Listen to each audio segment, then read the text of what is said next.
Hello and welcome to today's edition of Political Voice. I am Sumto Ajamma. There is so much happening in the political space in Nigeria, but we have two stories that we're tracking today.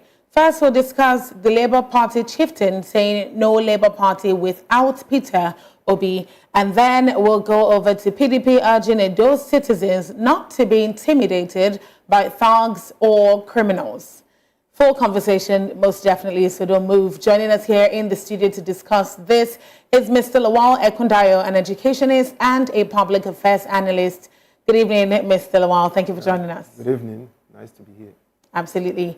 Also, we have Dr. Hassan Sadiq, security expert and political analyst, also joining us virtually.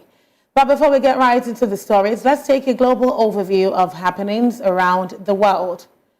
Trump issued a statement after his ally made a series of racial and sexual comments on a website where he also referred to himself as a black Nazi.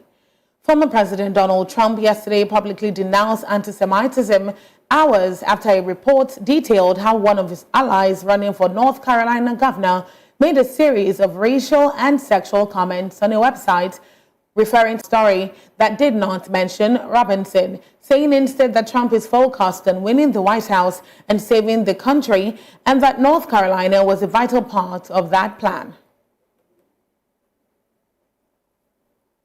Liberia's campaign to rally current and former officials of government to support its bid for a non-permanent seat on the United Nations Security Council, UNSC, faces a potential setback following a sharp response from former President George Weah to the government. Ex-President Weah's office issued a statement in reaction to Deputy Minister Daniel Sando's disparaging remarks, which suggested that Joseph Onyema Boakai-led government does not need the former president's help, nor is his voice significant on the international stage for Liberia's bid for a UNSC seat. Efforts to promote reconciliation and unity after Liberia's highly polarized 2023 general elections seemed promising when the government sought former President Weah's support for the bid. Foreign Minister Sarah Baisolo Nyanti acknowledged Weah's role in initiating the UNSC campaign, requesting his assistance in amplifying Liberia's efforts as the official bid launch approaches on September 27th. Weah criticized the use of state resources to target political opponents, highlighting a recent incident where the Liberia National Police raided the Coalition for Democratic Change (CDC) headquarters without a warrant, firing live ammunition and injuring party members. He described this attack as a serious violation of political freedoms and the rule of law.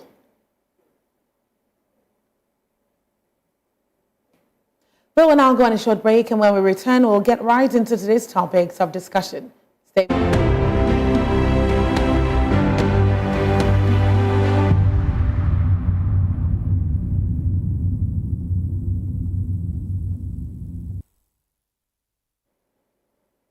Glad to have you back on Political Voice this evening.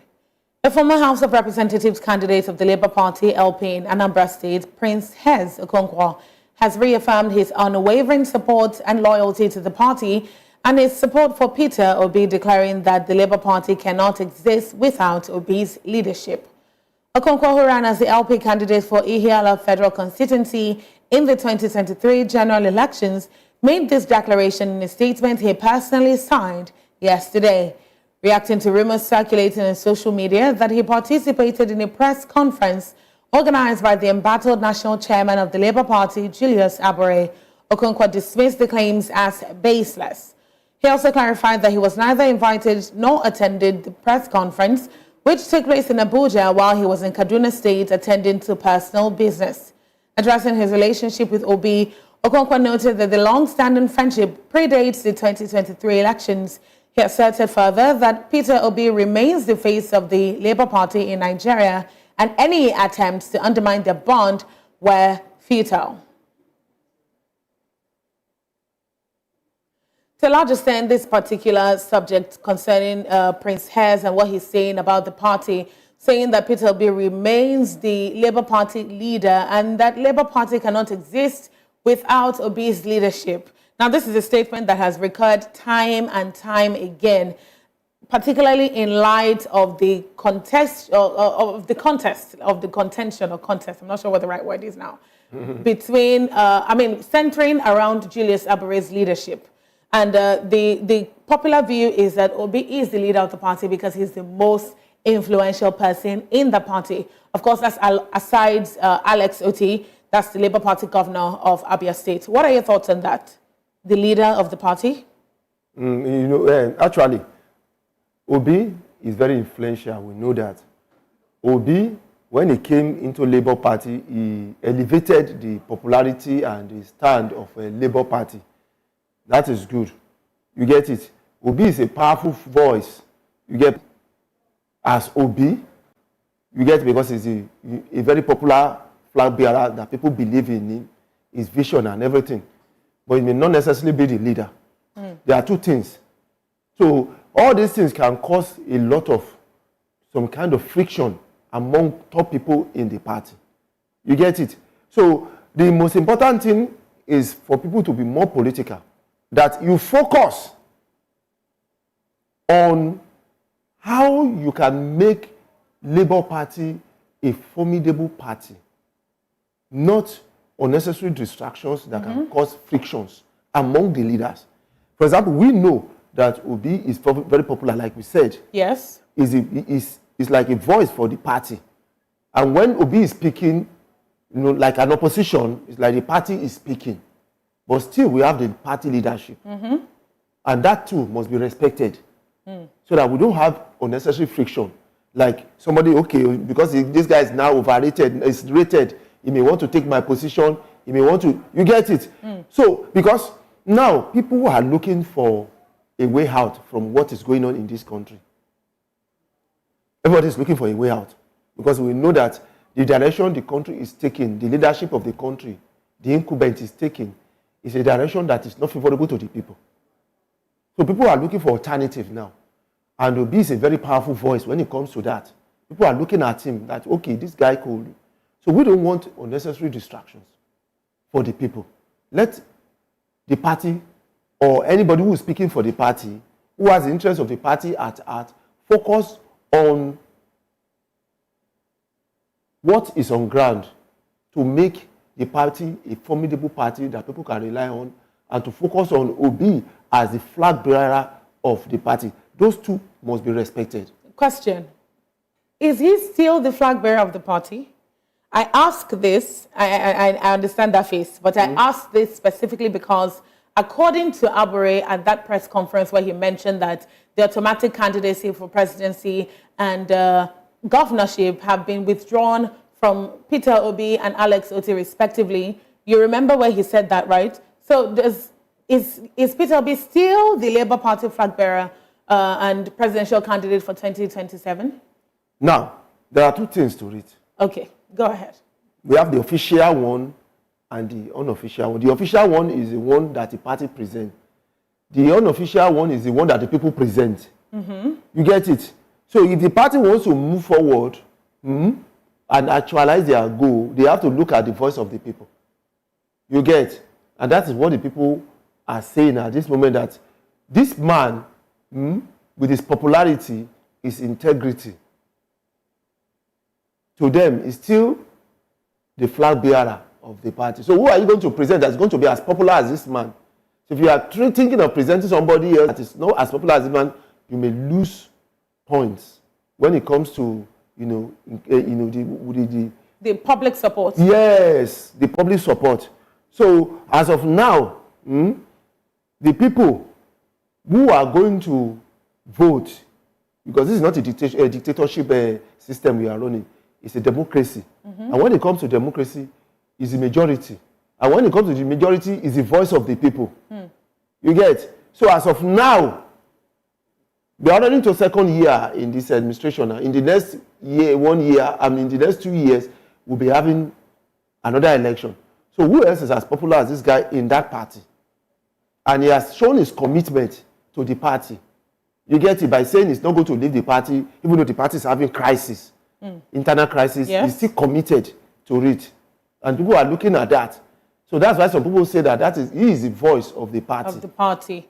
It's interesting that you say that, because during yesterday's inaugural meeting of the committee, that's the caretaker committee now, in Abuja, Senator Nenadi, who is the leader of that committee, emphasized that the goal of transforming the Labour Party into a viable alternative for the Nigerian populace is their goal. That's their goal. So do you think that given the internal party crisis, which Peter Obi is very well aware of, centered around Abure, that brought in the Nenadi-led committee in the first place, along with the allegations and all those embezzlement of funds, do you think the Labour Party still has the support? Do you think people, rather the populace, still has the support of Peter Obi? No, that's not the right question. Do you think the Labour Party has the support of the people at this point, or do you think Peter Obi should move to a different place? No. If he moves to another party at this time,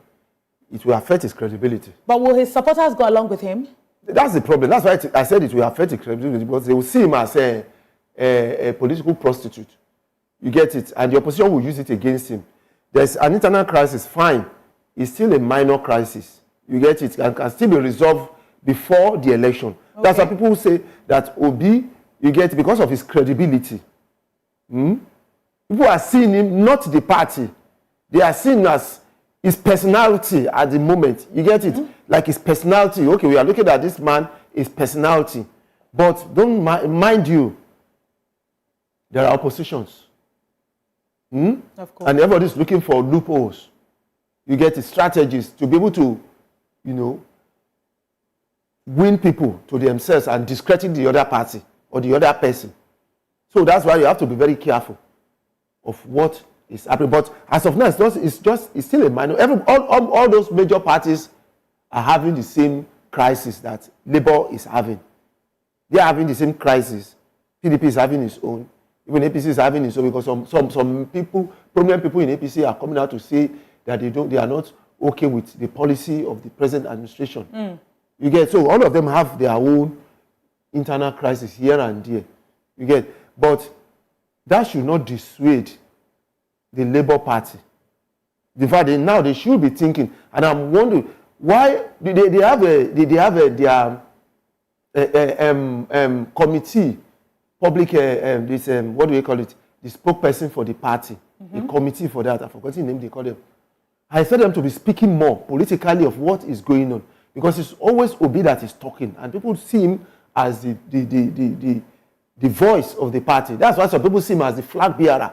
You get it, of the party, because it's like the moment it's quiet, nobody, that person is talking for the party except talking about what is happening internally. The National Publicity Secretary has been making some statements, Obiora Ifo, but more in support of Julius AB, as a matter of fact. It's not that when you are talking about what is happening in the party, that is not helping the party. It's when you talk about what is going on in the government and how you can make you can do better. As an opposition. That's what people want to hear. Not what is going on in the party. You get what I'm saying? Okay. It's not what is going on in the party that they want to hear. They want to hear how you can make it, what is going on in the company, how you can come in and make it a better. If you can do better. Or else, they will see you as you can't do better. All right. I'm going to take a cue from that, but still on Abure's subject.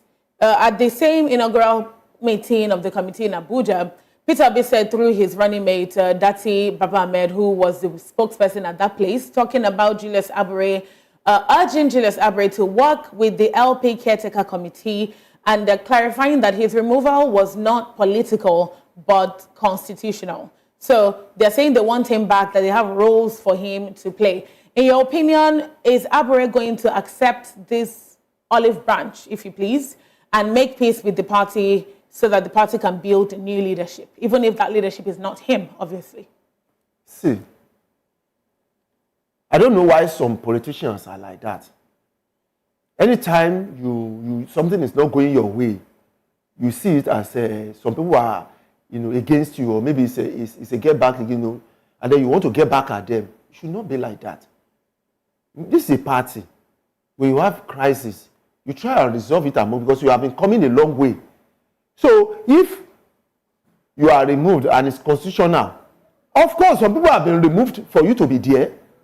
You get what I'm saying? Some people left that place. There was a chairman in the first place from the beginning. If the chairman had remained like that forever, you would not have been there.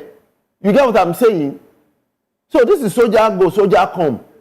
So when your turn is gone, you still contribute to that party because it's for the interest of the whole party, your goal. It's not your personal, goal interest. It's for the interest of all. So you have to look at that and then put aside whatever you have that is a personal things, you have, put it aside and think of two things. One, the party and the country. Okay. So if they call you back, they have declared that they want you. You get it? You are indispensable. You are one of them. Yes.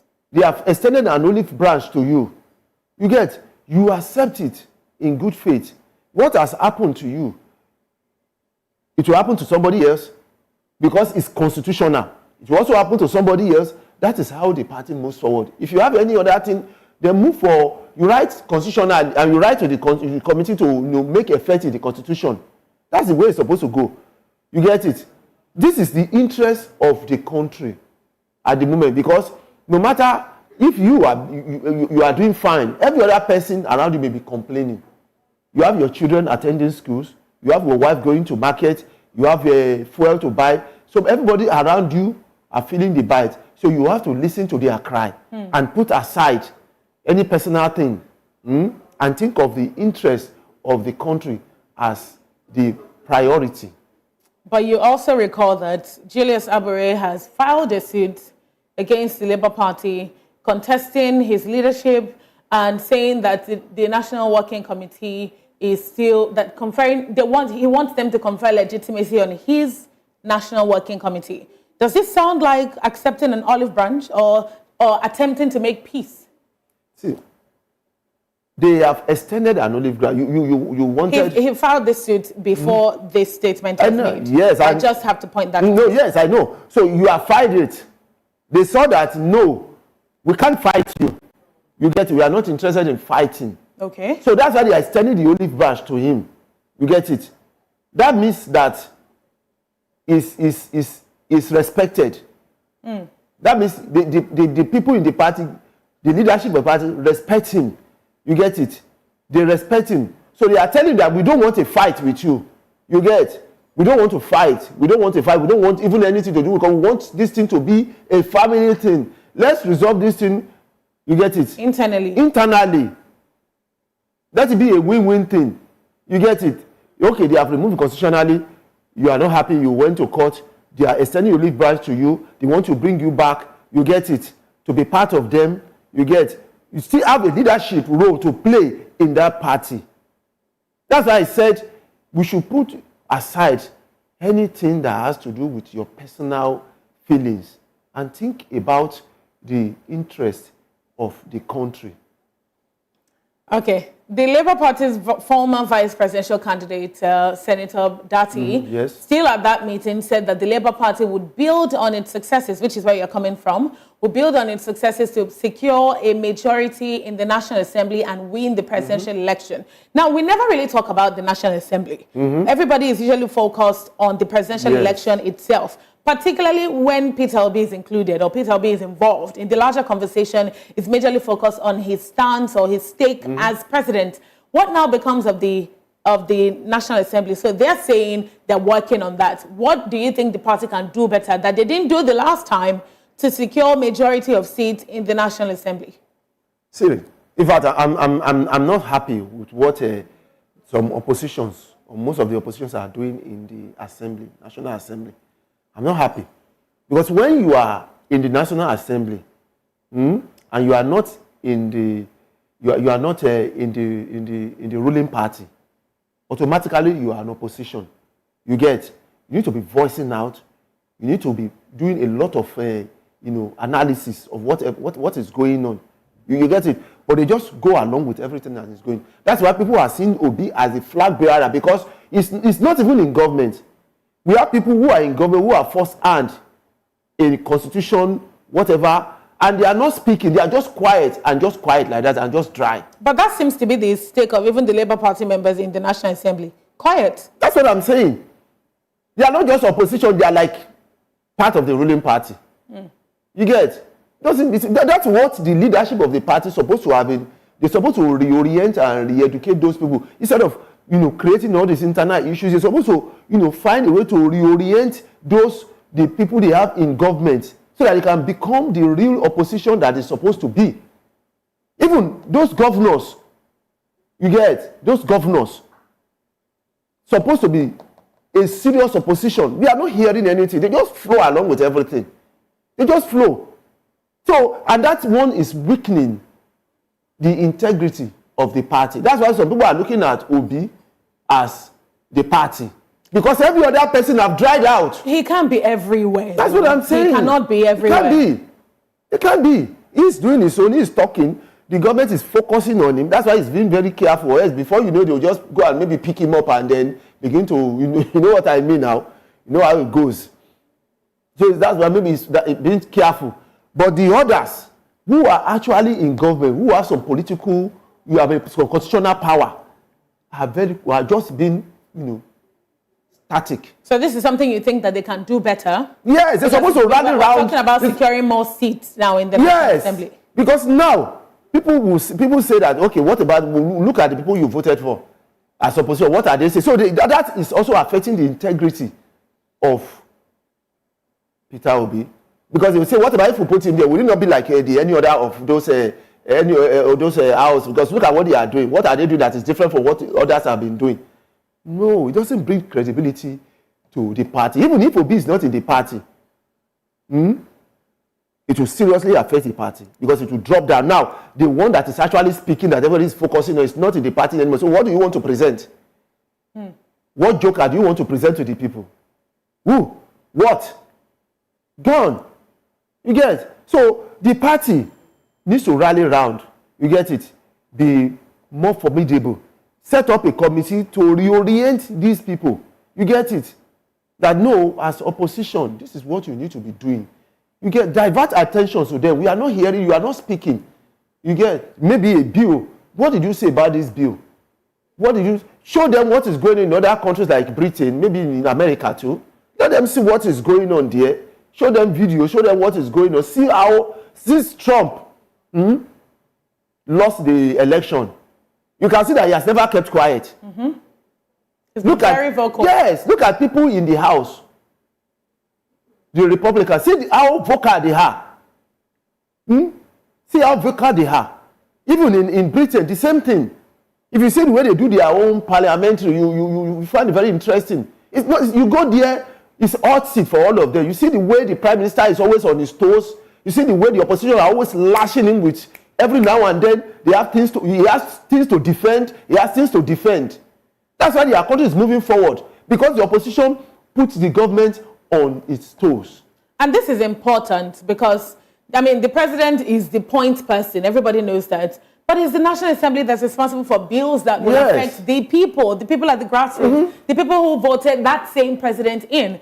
And if the National Assembly does not have a good amount of supporters of the president, or at least they cannot represent the people in a way that the people can understand that they're being represented, then this is going to challenge the presidency as well and might possibly put him in a bad light. That is why the opposition, the Labour, you get, the Labour representatives need to really show what they are as opposition. Because the people have lost confidence in the House of Assembly. When they say House of Assembly, that means they are grouping everybody together. Whether you are the ruling party or you are opposition, they have grouped all of them together. They don't have confidence in all of them. You get it? Because each one is not doing its function in the assembly. You are opposition, you have PDP there, you have Labour there, you have Obi speaking. What about those other? What about the other governors? What about the other? We have 36 states. 37, unofficially. 36, of course, including the FCT. Which they are now saying is a state. I don't understand. Now, you have governors. Each governor is a president in his own state. Is that not it? Technically, yes. Now, can we categorically say that Labour states in which Labour Party have governors are doing very fantastic? Because you all collect allocations and you make money internally. Can we point out to them and say, no, these are things they have done that are outstanding? That is what oppositions do. They try to be outstanding so that people will see them as alternative to the ruling party. That's what they do all over the world. Even when you have dictators. But here, you don't have that. So the Labour Party should begin to see how they can form a committee. You get it? A reorientation committee to reorient this representation. Yes, political office, even the governors, to reorient them. See what oppositions is about. This is what you need to be doing. We need to be outstanding. Look at when Awolowo was opposition in the First Republic. You see what he did. It was outstanding, free education, all this. He was doing this, building this cocoa house, building universities, doing that from cocoa house. People saw him as, wow, you get it. He diverted the attention from, he gave the ruling party an headache. A serious headache, because they saw that his own area, they were doing fantastic. People were even saying, why can't you, they were telling their own people, why can't you reproduce what is happening in the West? Why can't you reproduce it here? That is what oppositions do. When you are opposing the other, you need to show, you get it, that you are a formidable alternative. You are an alternative to this. You can do better. Not for you to keep quiet when this election now begin to think, you two now begin to do exactly what others are the conventional way, by thinking of sharing money. And no, you see people, like I said earlier on, it's not about money anymore. People want, alternative. People are ready to contribute. 1,000, 2,000, 500. Do it. You are going to see money to be able to, organize your policy, because people believe when, something to believe in and be able to contribute into. That's what people are looking for.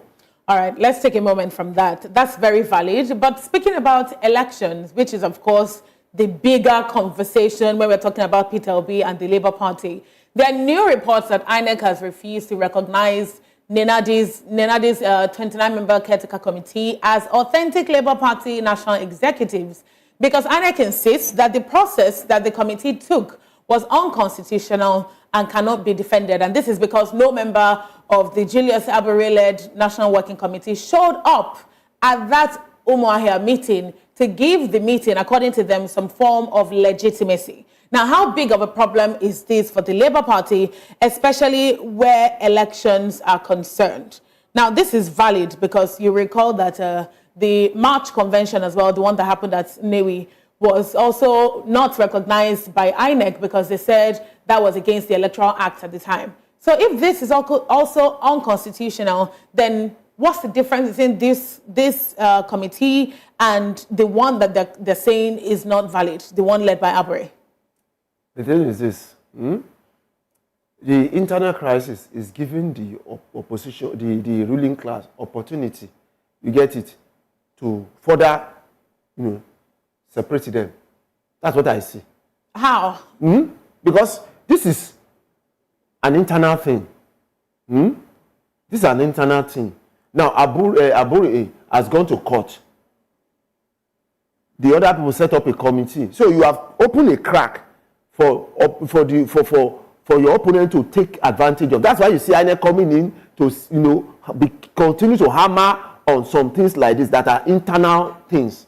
So you think the opposition is using INEC, or you think INEC is representing the voice of the opposition? I need you to clarify what you mean. Yes, they are being used. They are being used. Well, each one you say you are declared. This is an internal issue within them now. This is an internal issue. They set up committee. They set up. Why are you saying that you need to put this on? It's their own party now. They have the right to. Because if Abure has issue, you need to go to court. That's all now. Is that not it? You need to go to court. If he's not satisfied with what is going on in the party, or he feels that he has been, wronged, is it not the court? Is it INEC that is supposed to go to? He has already gone to court. He has filed the suit at least. Then INEC, every other person supposed to remain. There's supposed to be a status quo. Is that not it?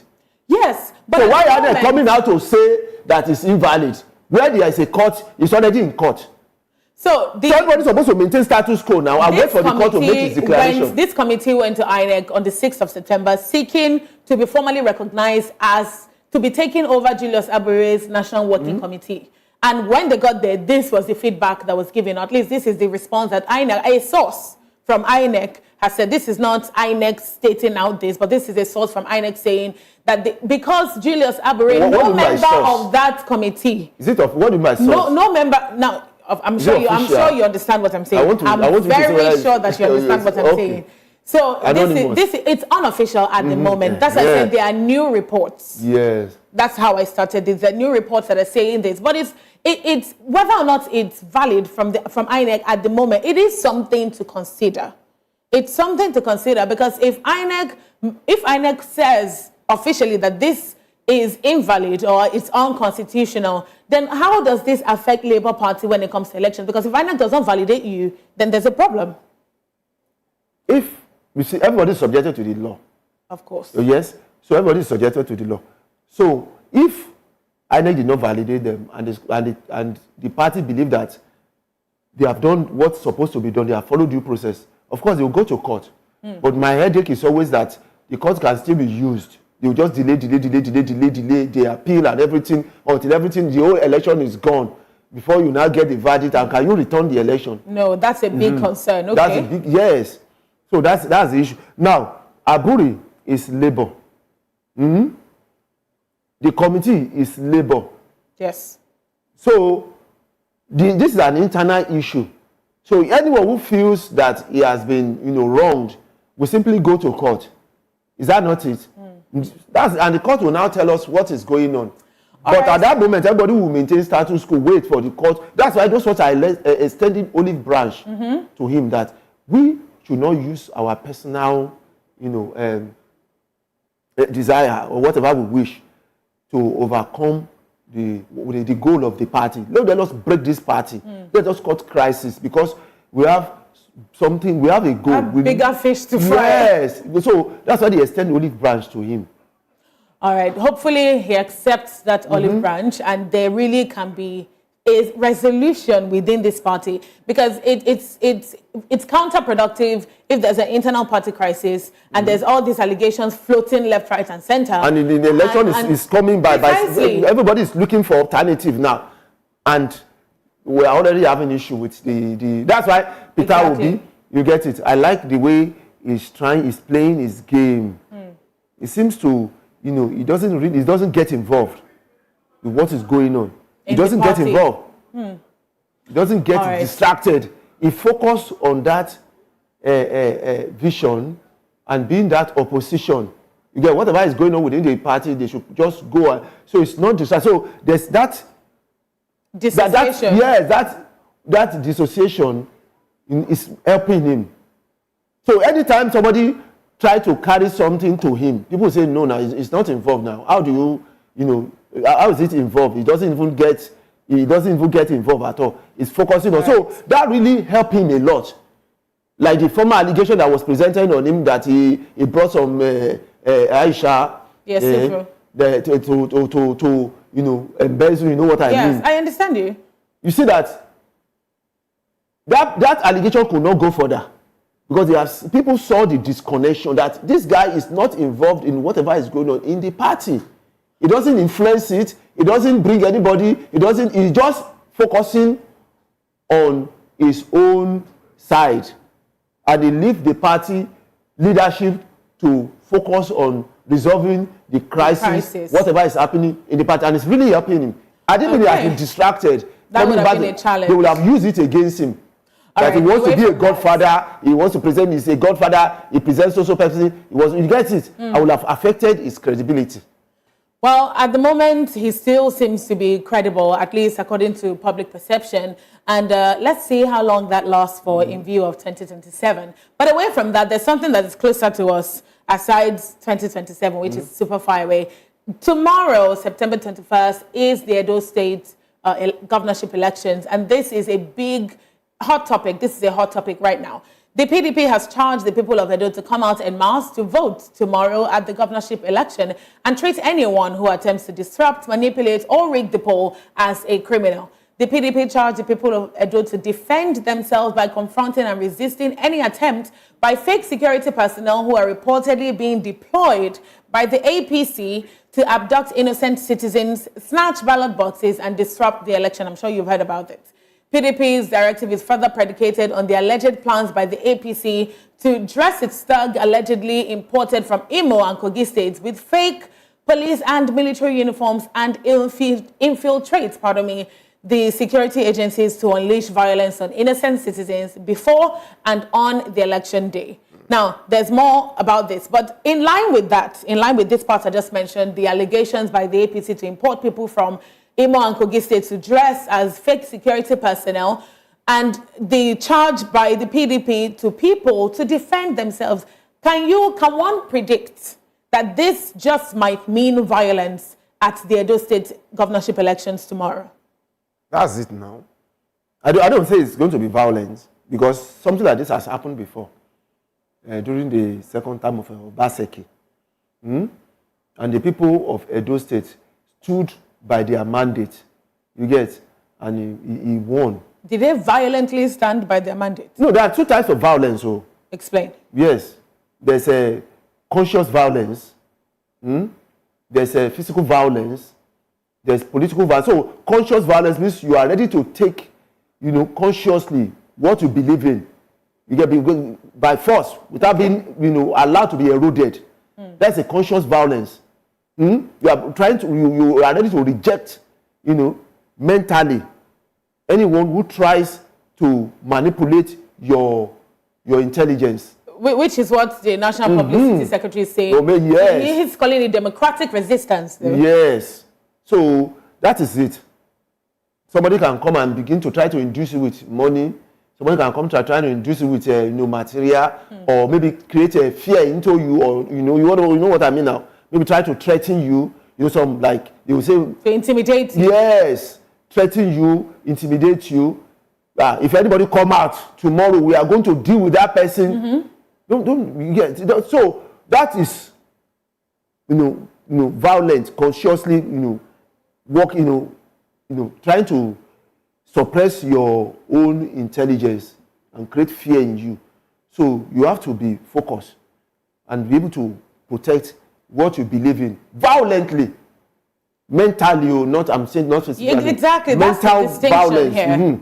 To try to protect and resist anyone who comes to try to erode or intimidate what you believe.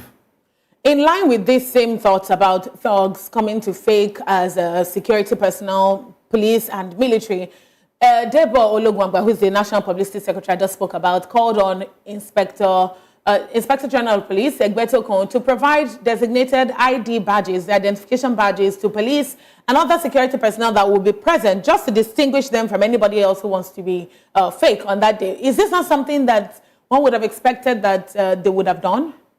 Yes. That would already have been done? Yes, but the parties, has to be conscious.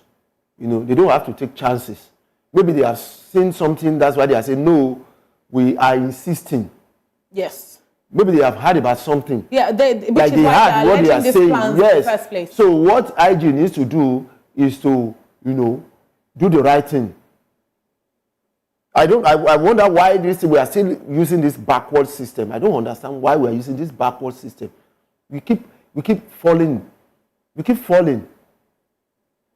By now supposed to have a CCTV camera, supposed to have had a CCTV camera around polling booths. You get it? Supposed to have CCTV camera around polling booths by now. We are rich enough to do that. And if we get all those equipment, it's only once we are going to buy them. It's not that we are going to be buying them every now and then. So if you have all this around, then it is easier to use it to strategize. But now we are always doing everything, it's still the old system where there was no computer, there was no mobile phone. That's the method we are still using now. Because it gives opportunity for manipulation. We've got independence since 1960. Yes.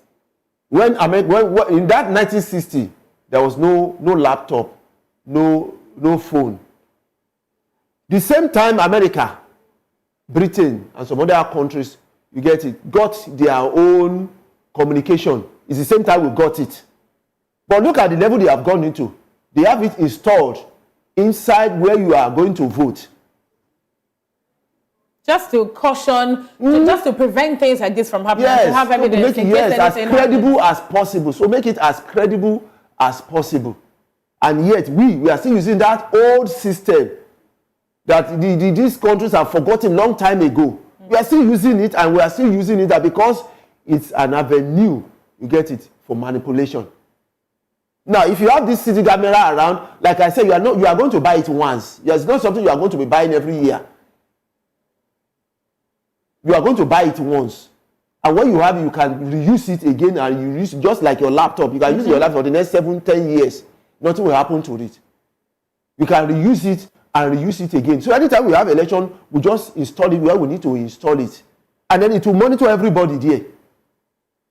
So this is something that you recommend for general election, federal, any state, election, everything. whatever, any election, any election. There's enough money in this country to that effect now. But where there are new technology that is involved with the election, IRF, BVAS, all of that, are these not in a way to also ensure transparency? Are cameras still exactly needed? Yes, because you see, as I shifted my head, because the tribunal, the election tribunal said that it's not required. It's not required by INEC. It's not compulsory for INEC to use them. Does that make sense in this modern country? So why do you buy them in the first place? It's like buy CCTV camera and then you abandon in the room and said they are not used. They are not required. Because you see, election is the bedrock of the development of a nation. The more credible your election, the more you develop. Precisely. If your election is not credible, you will not develop. You know why? Because eventually the scrupulous people who also get in power for their own selfish ends will always find a means to manipulate. You get it? At the moment you get there, you are in trouble. They can reset you back 20 years. They can reset you back 60 years. They can reset you back 60 years. So this part you've said is especially important because, again, the PDP directed its polling agents to be extra vigilant and to inspect the INEC BVAS to ensure that they are not preloaded before accreditation and voting, to ensure that all the results that are immediately, when they're immediately sent, they are transmitted to the INEC portal and sent copies to the PDP election situation room for documentation. These were some issues that people expressed during the previous presidential elections as well. So can one trust INEC to be transparent in these Edo elections, given the level of contention around it so far? Like me, I don't trust INEC. That's why I'm asking you this question. I don't trust INEC. And these parties, they are already not showing their trust in INEC. That's why they are, keep voicing it out. They're supposed to be talking about some other, but that is what they are talking about. How credible that election will be, because they are already suspecting that there can be foul play. That's why they are hammering it on their members and hammering it on the police. You get, because it's a level of distrust. If you want somebody to be searched very well, that is because you don't trust that person. You don't trust the person. That is why. So that is what is going on. So that's why I said that people should be more conscious of the political consciousness must be embedded in everybody. Must be embedded in everybody. Because the leadership is what moves country forward. It's not any other. It's not even the resources you have. A good example is Nigeria. It's not about your resources. It's about your leadership. It's about the leadership, not the resources. There are some countries that don't even have 20% of what we have, and they are doing fantastic, better than us. There are countries that are at war at this moment. Even nations are even donating to them, and they are still doing far better than us. So we're going to wrap up soon, but this Edo governorship elections is especially important because, again, at least people have talked about the influence of former Governor Oshiomhole in these elections and the legwork that he possibly could have done on behalf of the APC. I want your thoughts on that because, again, it seems what the public speculations are right now, it seems to be that Edo South, which is where Olumide Akpata, according to people at least, has more influence in that space, is the keystone or is the place that people need to be focused on. Is that true, or do you think that, I mean, because the APC is saying they've conquered Edo North, Edo Central. How have they done the election? Precisely, so that's why I'm posing this question to you. Are these the reasons why you think there's such issues with public? What exactly is the post? Because I've read so many news. I don't really understand what exactly is the jurisdiction, the post of Oshiomhole in this election in Edo. I should be asking you. I don't know now because I don't understand. There was a time they said he wanted to stand in for the candidate to speak on for debate. Was that true? Well, that was a report. That was a report. So, and since they didn't dispute it, we will still take it as true because he didn't come out to dispute that it was not true. Why will you stand for the candidate when it comes to debate? Is it not the candidate supposed to be talking and everybody will go there? And even up to now, we're supposed to be seeing the face of the candidate. Of course. So why are we not seeing the face of the candidate? Why are we seeing the face of somebody who's not the candidate? Are you the one to rule? Are you the one that will rule in the state? Are you the one? And that is exactly what is going on. We are not hearing the name. It's like the person that is the candidate himself is like a deputy. APC candidate, Monday Okpebolo. I mean, we know the name. It's like a candidate. It's like a deputy governor to Oshiomhole. It's like Oshiomhole is a governor. You get what I'm saying? And that is exactly what may play out when he eventually wins. So you think this is something that, of course, it's already it's something that is shown already now. It's showing now. Is it eating? When somebody said he's going to somebody, and that's why I'm asking what exactly is his own post or designation in this Edo election, because I'm sure you're not a stranger to the whole Godfather situation. Yeah. Particularly in Nigerian politics, I'm sure you're not a stranger to all of that. But it's too glaring. Well, Godfathers normally stay somewhere and press button. You don't, because it discredits your candidate. You don't show your face just like that. So, hopefully, as you get what I'm saying. You're already telling the people in the state that you will be the one to dictate. Okay, so I'm going to leave that, just leave that somewhere hanging in the balance for people to judge based on what you just said.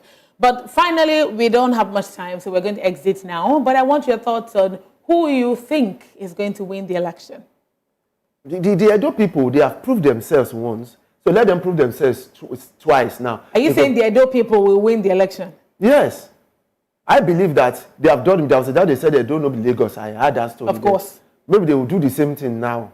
That still does not answer my question, Mr. Lawal. I won't say who's going to win because, one, if you are talking credibly, maybe credibility as in relation to election, that is one story. If you are talking about what entails in Nigeria, it's another story. You get it? Before somebody will come and tell us that Beavers is not required again. We don't know. So this is why you're saying the Edo people will reflect their choice tomorrow. Yes, let them reflect their choice. Like the parties are encouraging them to stand for what they believe in. Let them come out and stand for what they believe in. All right. And that would be our final thoughts today, at least Mr. Lawal's final thoughts today on Political Voice. Thank you very much for joining us this evening. Thank you. In the spirit of Edo State elections, it's more imperative to point out the fact that the people's choice really is the most important thing. So at the end of the day, Edo people's choice is what should be reflected regardless of every other distraction out there. So if you know anybody, talk to somebody to vote, to go out and vote in Edo if they're resident there, so that their voice can actually be heard at the end of the day and their choice can be reflected. Thank you very much once again, and thank you for tuning in. This wraps it up on Political Voice today. My name is Sumto Ajama. Good evening.